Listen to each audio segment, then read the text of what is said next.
All right, let's talk about something that's absolutely crucial in modern app design, architectural resiliency. We're going to dig into why some applications seem to just fall over at the slightest problem and how we can build them to be super robust and fault tolerant. Moving from these fragile, interconnected systems to ones that are strong and independent. I mean, it's a question that has probably frustrated every single one of us, right? You're using an app, one tiny little part of it has a problem, and boom, the whole thing just grinds to a halt. So why does that happen? Well, it really all comes down to how the application is built. Oh man, we have all been there. It's that heart-sinking moment when a website that was working perfectly just dies. The second those concert tickets go live, this huge rush of people just slams the database. But why should a slow database stop you from, say, browsing the artist's merch page? That right there, that's a classic symptom of what we call a tightly coupled architecture. Okay, so let's put a name to this problem. We're going to dive into what's known as the tightly coupled problem to really understand what makes these systems so darn fragile. The best way to think about it is like a chain. In a tightly coupled, or what's often called a monolithic application, every single component is a link that is directly connected to the next one.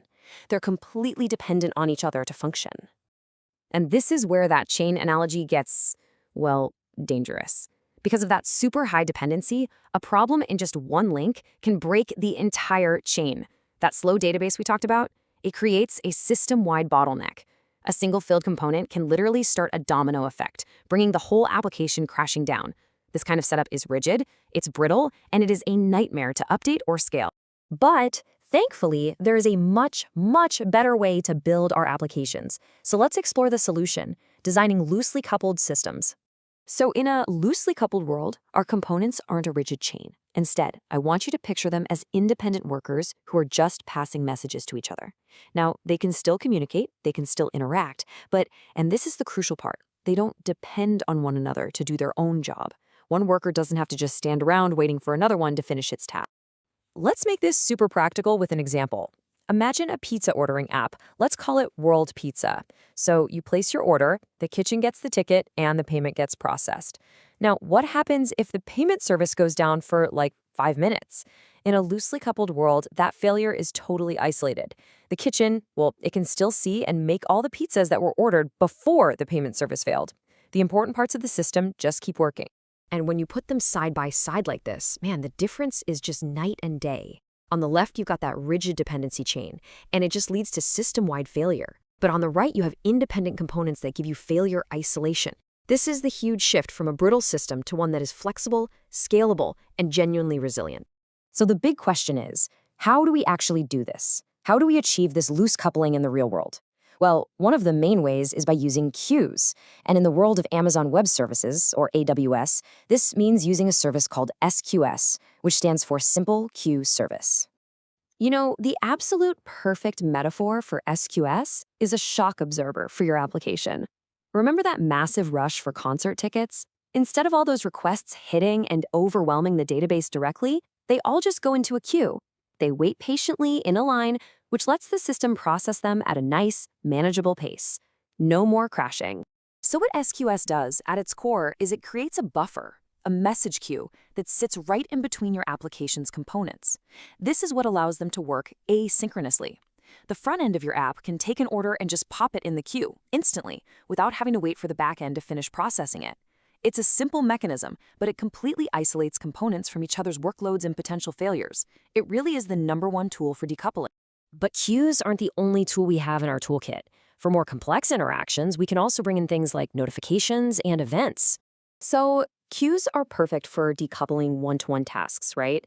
But what happens when you need to broadcast a single message to multiple parts of your system all at once? Or what if you need to react to events coming in from all sorts of different places? Well, this is where notifications and events come into play. Okay, so the crucial thing here is knowing which tool to use for which job. We've got SQS for that one-to-one message queuing. Then we have Amazon SNS, the simple notification service. Think of SNS like a megaphone. It uses a publish-subscribe model to fan out one single message to tons of different subscribers at the same time. And finally, there's Amazon EventBridge, which is like a central event bus for your whole system. It's incredibly powerful because it can take in events from all these different sources and then intelligently route them to specific targets based on rules that you set up. All right, let's pull all of this together into a quick reference guide. This is going to be perfect for anyone studying for a certification exam, or really just anyone who wants to lock these concepts in their brain. This table really lays it all out for you. For decoupling individual components and just managing heavy workloads, you're going to use SQS.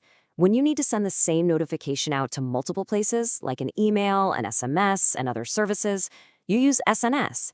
And when you're building a really complex event-driven system that needs to react to all kinds of triggers, EventBridge is your go-to. Understanding these core use cases is absolutely key. And here it is, boiled down to the absolute must-know essentials. Tight coupling? That's your fragile chain. Loose coupling? That means independent services and failure isolation. As for the tools, SQS decouples, SNS fans out, and EventBridge routes events. If you remember that, you're in great shape. So really, the key takeaway here is pretty clear.